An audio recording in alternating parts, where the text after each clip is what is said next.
And Thursday. What? Snow expected. Total snow accumulations between 6 and 10 inches, with locally higher amounts possible. Where? Boulder in the western suburbs of Denver and Denver. When? Until 8 a.m. Mountain Standard Time Thursday. The following impacts are expected. Plan on difficult travel. The hazardous conditions could impact the Thursday morning commute. If you must travel, keep an extra flashlight, food, and water in your vehicle in case of an emergency. The latest road conditions for Colorado can be obtained by calling 511 or by going to www.cadre.org.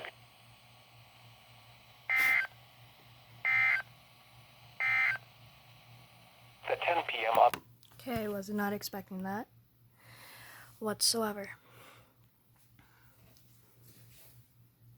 I was going to close that window, close my blind to get ready for bed, and then this little devious bitch decides to go off. Anyways,